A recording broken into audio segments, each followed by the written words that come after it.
最近有好多朋友後台問我啊，珠海樓仲可唔可以投資呢？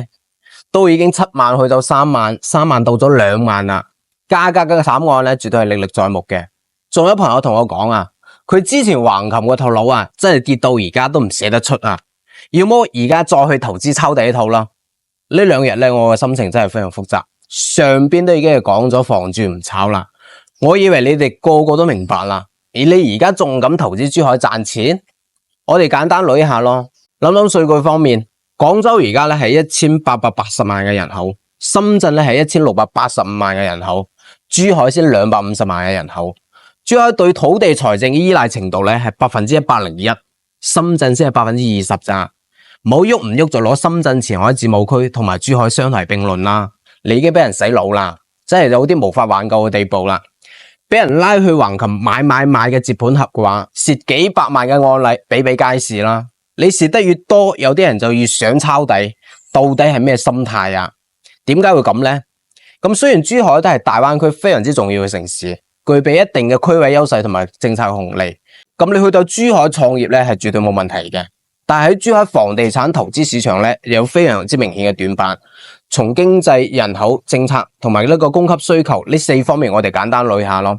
咁珠海2024年嘅 GDP 產值咧係4479億嘅啫，只有深圳嘅1/8，廣州嘅1/7。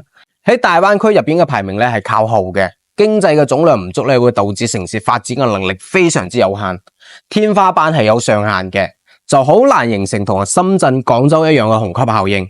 呢個咧就限制咗呢啲接盤俠。係冇咩接盤俠，或者我哋講明白少少咯，就係限制咗房地產市場長期增長嘅一個空間。仲有珠海嘅產業結構非常之核心，好單一。雖然喺高端製造，比如話航空啊，同埋呢啲生物醫療啊，同埋呢個文旅領域咧係有所突破嘅，但係缺乏多元嘅經濟支持。科研投入只有4%啫，係遠遠低於呢個深圳嘅6.46%，所以好難吸引呢個高附加價值嘅產業聚集。咩意思呢？就係高收入嘅人群規模非常之有限，都知道深圳對土地嘅依賴程度好低。2024年咧就係舊年啦，深圳先係賣咗300億嘅地啫啊，但係珠海就唔一樣啦。根據各大數據啊，珠海對土地嘅依賴程度達到101%，屬於超高土地依賴型嘅城市。不過等人非常之尷尬嘅係啊，珠海係一個外向型嘅城市，常住人口先至到250萬，係遠遠低於廣州同埋深圳呢啲核心區域。而且面臨咗廣州、深圳呢啲虹吸效應嘅擠壓。雖然呢幾年通過人才嘅政策啊，吸引咗部分嘅一個青年群體，但係高端人才嘅儲備係非常之少嘅，好難支撐中高端住宅市場嘅持續需求。更加尷尬嘅係啊，珠海咧係全省墊底嘅常住人口，卻匹配住1000萬人口級別嘅城市房價。喺廣東省來嘅話，珠海嘅房價係僅處於呢個深圳、廣州同埋呢個東莞嘅中心。咁香洲區有啲學區房一度係炒到6萬蚊，咁本地居民嘅收入增長非常之慢，人均工資係非常之懸殊，改善需求釋放非常之有限。咁好多之前嘅外地嘅投資者啊，更加傾向好似橫琴呢啲有政策紅利嘅，導致核心片區嘅房價高，同埋外圍呢啲去庫存嘅積壓係矛盾相並嘅，被炒得好高嘅房地產泡沫，終究咧係撐唔住嘅。所以睇到啊，2025年啊，珠海嘅房價咧已經係回落到白菜價啦，市場嘅供求真係嚴重嘅失衡。咁另外咧，珠海嘅交通匹配短板咧係非常之明顯嘅。珠海市區嘅通勤咧依然係依賴於珠海大道東西區，亦都係話香洲、金灣同埋島門，高峰期咧絕對係塞車好嚴重嘅。地鐵咧又冇，地鐵嘅規劃遲遲都未有落地，咁非常之影響區域嘅協同發展。盡管咧，你好似呢個深中通道已經通車啦，但係珠海同埋深圳嘅跨城聯動咧，依舊咧係受限於呢個交通匹配嘅不足，所以導致佢資源嘅流動率咧係低於預期嘅。優質嘅教育醫療資源咧，高度都係集中喺香洲區嘅主城區。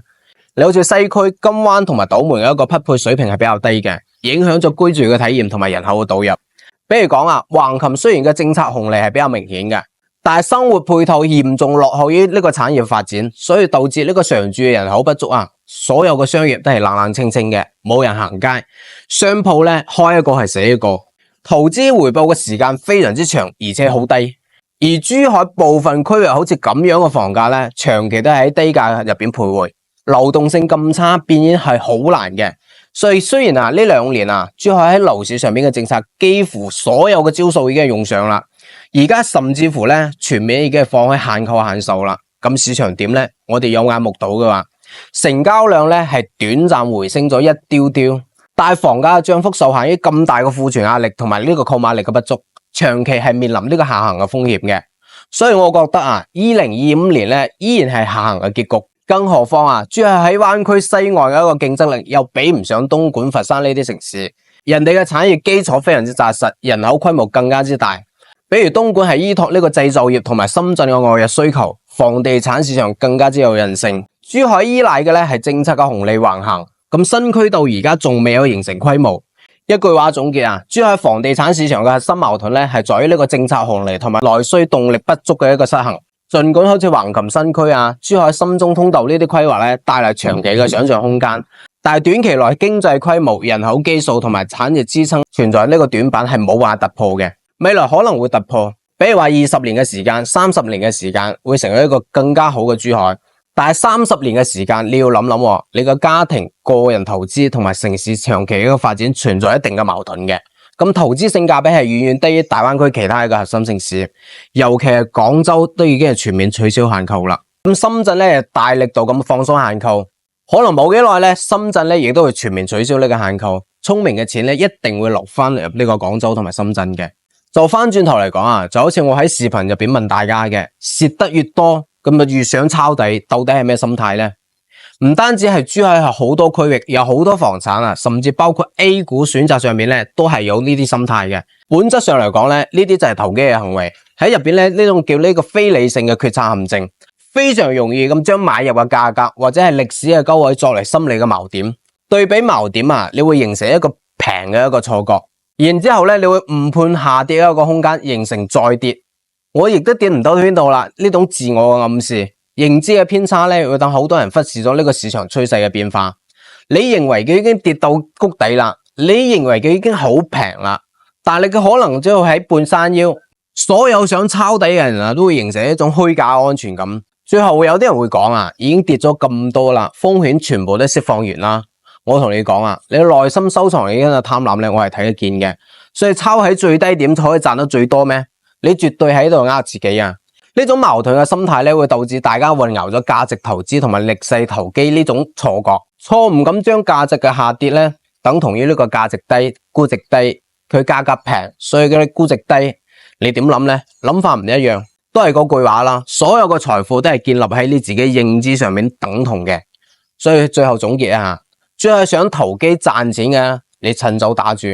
如果單純自住嘅咧，覺得珠海各方面嘅環境都係 OK 嘅。但係咧喺珠海唔知道點分辨咩樓係好嘅，咩樓係唔好嘅，各個樓盤嘅不利因素你都唔清楚嘅，咁你蝕錢踩氹係必然嘅。如果你唔想踩氹嘅，家兄整理好珠海各個片區實用嘅購房價值資料，免費送俾大家，免費領翻去認真睇睇，入邊涵蓋咗各個價值板塊嘅分析、熱門樓盤嘅優劣勢、學區劃分、城市土地規劃等實用嘅信息，全部都係實打實嘅乾貨。可以掃描屏幕上面嘅 QR code， 或者直接聯繫我免費領取。或者遇到任何嘅繁體問題，都喺評論區評論。覺得有用嘅話，可以點讚、收藏、轉發俾身邊有需要嘅朋友。最後記得 follow 家兄嘅頻道。